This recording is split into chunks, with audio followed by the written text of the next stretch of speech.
Breaking news Bishnah gang కి ఉత్తరప్రదేశ్ లో చుక్కెదురైంది. Yes, Bishnah gang కి సంబంధించిన నవీన్ కుమార్ షార్ప్ షూటర్ అనే వ్యక్తిని ఉత్తరప్రదేశ్ టాస్క్ ఫోర్స్ పోలీసులు కాల్పుల్లో అతన్ని హతమార్చారు. రీసెంట్ గా అతన్ని పట్టుకునేందుకు ప్రయత్నం చేస్తున్నప్పుడు పోలీసుల పైన అతను కాల్పులు జరిపారు. తిరిగి వెంటనే పోలీసులు కూడా అతని పైన కాల్పులు జరిపిన టైంలో అతను అక్కడికక్కడే మృతి చెందాడు. దాని తర్వాత అతన్ని ఆసుపత్రికి తరలించే లోపే మార్గ మధ్యలోనే చనిపోయినట్టు కూడా చెప్తా ఉన్నారు. అయితే అతని పైన ఇప్పటివరకు 20కి పైగా కేసులు ఉన్నాయి. పలు హత్యల్లో కూడా నిందితుడిగా ఉన్నాడు. అలాగే కొన్ని హత్యలు కూడా చేశాడు అంటున్నారు. ఇతను బిష్నా గ్యాంగ్ లో చాలా షార్ప్ షూటర్ అంట.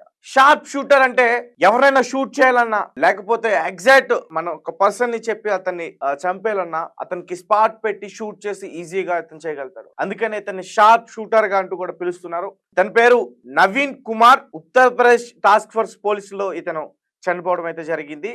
అయితే ముఖ్యంగా ఈ బిష్నా గ్యాంగ్ లో సంబంధించి హషీం బాబాతో ఇతనికి చాలా చాలా మంచి పరిచయాలు ఉన్నాయి. కాల్పులు జరపాలని వెళ్ళలేదు పోలీసులు, పట్టుకునేందుకు మాత్రం వెళ్ళారు. దాని తర్వాత అతను తిరిగి వీళ్ళపైన కాల్పులు జరిపే క్రమంలో పోలీసులు కూడా కాల్పులు జరిపారు. సో అక్కడ ఇతను చనిపోయాడంటూ కూడా చెప్తున్నారు. అయితే ఒక రకంగా ఇది బిష్నాయ్ గ్యాంగ్ కి, బిష్నాయ్ అభిమానులకి చాలా చేదు న్యూస్ అనే చెప్పాలి. ఎందుకంటే ఇప్పుడు బిష్నాయ్కి దేశవ్యాప్తంగా చాలా చోట్ల కూడా అభిమానులు పెరుగుతున్నారు. అతను 700 మంది షూటర్స్ విస్తరించడమే కాకుండా పలు రాష్ట్రాల్లో వాళ్ళ గ్యాంగ్ విస్తరించడమే కాకుండా చాలా మంది అతన్ని ఒక హిందూ సింహంలా కూడా భావిస్తూ ఉన్నారు. ఇతనే కరెక్ట్ ఉగ్రవాదులు లాంటి అలాంటి ఉగ్రవాది మూకలకు ఇలాంటి వాడైతేనే సరైన సమాధానం చెప్తాడంటూ కూడా మాట్లాడుతారు. సో ఇలా ఇలా అతను అభిమానించే వాళ్ళందరికీ కూడా ఇది ఒక బ్యాడ్ న్యూస్ అని చెప్పాలి.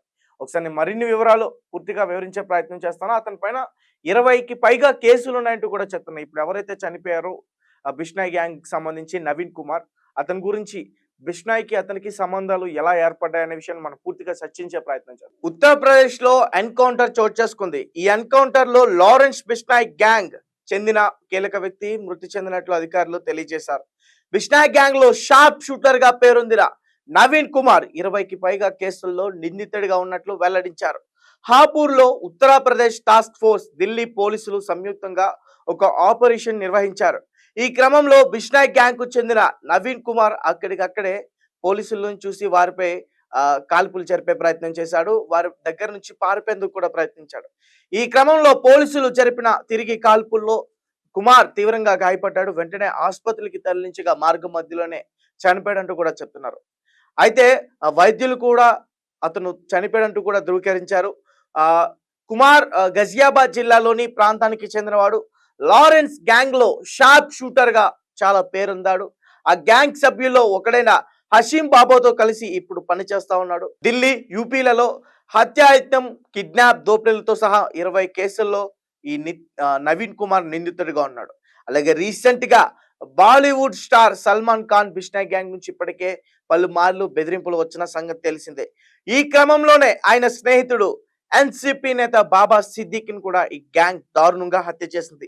దీంతో ఈ గ్యాంగ్ పేరు దేశవ్యాప్తంగా మార్మోగిపోయింది. దీని నాయకుడైన లారెన్స్ బిష్నాయ్ ప్రస్తుతం జైల్లో ఉన్నాడు. బ్యాంకుల్లోకి అక్రమంగా వచ్చే సెల్ ఫోన్ల ద్వారా అనుచరులతో నిరంతరం టచ్ లో ఉంటూ హత్యలకు ప్రణాళికలు రచిస్తున్నాడనేది తీవ్ర ఆరోపణలు కూడా ఉన్నాయి. సో గైస్, బిష్నాయ్ గ్యాంగ్ కి ఎవరైతే అభిమానిస్తున్నారో వాళ్ళందరికీ కూడా ఇది ఒక బ్యాడ్ న్యూస్ అనే చెప్పాలి. ఎందుకంటే బిష్నాయ్ గ్యాంగ్ లో ఇతను చాలా కీలకమైన వ్యక్తి, షార్ప్ షూటర్ అంటూ కూడా చెప్తా ఉన్నారు. ఒక పక్క బిష్నాయ్ జైల్లో ఉన్నాడు. ఆ జైల్లో ఉండే ఫోన్ల ద్వారా బయట ఏం జరుగుతుందనే ప్రతి విషయాన్ని కూడా అతను తెలుసుకునే ప్రయత్నం చేస్తాడంట. అండ్ రీసెంట్ గా బిష్నాయ్ గ్యాంగ్ ఈ నేపాల్ నుంచి పాకిస్తాన్ కి వెళ్తుంది. లష్కర్ తోయిబాకి సంబంధించిన హఫీజ్ సయద్ ని లేపడానికి ప్లాన్ చేసింది. ఇలాంటి వార్తలు కూడా మనం చాలానే వింటున్నాం. అండ్ చాలా మంది కూడా వాళ్ళకి వీళ్ళే సరైన సమాధానం చెప్తారు, వీళ్ళే కరెక్ట్ అంటూ కూడా చాలా మంది కామెంట్ చేశారు. అండ్ ఇప్పుడు బిష్నాయ్ గ్యాంగ్ కి ఒక చాలా బాధనే చెప్పాలి. ఎందుకంటే ఒక మంచి షూటర్ ని వాళ్ళు కోల్పోయారు కాబట్టి ఖచ్చితంగా ఆ గ్యాంగ్ లో అతను లేకపోవడం తీవ్ర లోటు అనే చెప్పాలి. కానీ అతను మాత్రం శిక్షార్హుడు. ఎందుకంటే 20కి పైగా కేసులు ఉన్నాయి. కొన్ని కిడ్నాపులు చేశారు, కొన్ని హత్యా ప్రయత్నాలు చేశారు, కొన్ని హత్యల్లో కూడా నిందితుడిగా ఉన్నారు. సో అలాంటి వ్యక్తి బయట ఉండటం డేంజర్.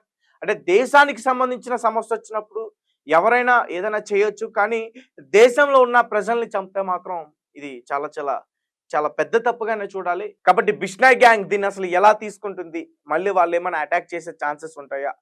మరి చాలా కావాల్సిన వ్యక్తిని వాళ్ళు చంపేశారు. ఇంతకుముందు బిష్నాయ్‌కి సంబంధించిన మిత్రుని గాని, సలహాదారులను గాని వాళ్ళని చంపేసినప్పుడు బిష్నాయ్ గ్యాంగ్ చాలా విరుచుకుపడింది. స్పాట్ పెట్టి వాళ్ళని లేపేయడం జరిగింది. మరి ఇప్పుడు కూడా అట్లాంటిది ఏమన్నా జరుగుతుందా? ఒక పక్క బిష్నాయ్ గ్యాంగ్‌కి దేశవ్యాప్తంగా ఫుల్ సపోర్ట్ ఇస్తున్నారు. వీళ్ళకి అవకాశం ఇస్తే ఉగ్రవాదులను లేపేస్తారు కదా! మసూద్ అజహర్‌ని, లష్కర్ ఎ తోయిబాకి సంబంధించిన హఫీజ్ సయ్యాద్‌ని, ఇంకా బలూచిస్తాన్‌లో దాక్కున్న షహబాజ్ భట్టీని వీళ్ళందరిని కూడా చంపేస్తారు కదా వీళ్ళు అంటూ కూడా మాట్లాడే ప్రయత్నం చేస్తున్నారు. అలాగే మనకు కూడా చాలా న్యూస్ అయితే బయటకొచ్చింది. వీళ్ళు వెళ్లారు, బలూచిస్తాన్‌కి వెళ్లారు. బిష్నాయ్ గ్యాంగ్ అక్కడ ప్లాన్ చేస్తున్నారు, పట్టుకున్నారు, చిత్రహింసలు పెడుతున్నారు. ఒక ఖలీద్ అనే వ్యక్తిని కూడా చంపేశారు. ఇలాంటి న్యూస్‌లన్నీ కూడా బయటకొస్తున్నాయి. బట్ అవన్నీ కూడా ఎంతవరకు వాస్తవం ఏంటనేది అయితే మాత్రం తెలీదు. కానీ రీసెంట్‌గా ఉత్తరప్రదేశ్ నుంచి అయితే మాత్రం టాస్క్ ఫోర్స్ బిష్నాయ్ గ్యాంగ్‌కి సంబంధించి నవీన్ కుమార్ అనే షార్ప్ షూటర్‌ని అయితే మాత్రం అంతం చేసింది. అతను 20 కేసుల్లో పైగా నిందితుడిగా ఉన్నాడు. అలాగే పలు హత్యలకు హత్యా ప్రయత్నాలకు కూడా పాల్పడ్డాడు. కిడ్నాప్‌లు కూడా చేశాడంటూ కూడా చెప్తున్నారు. పోలీసులు ఎప్పుడైతే అతన్ని పట్టుకోవడానికి ప్రయత్నించారో ప్రాణాలతో, అప్పుడు తిరిగి పోలీసులపైన అతను కాల్పులు జరిగేందుకు ప్రయత్నించాడు.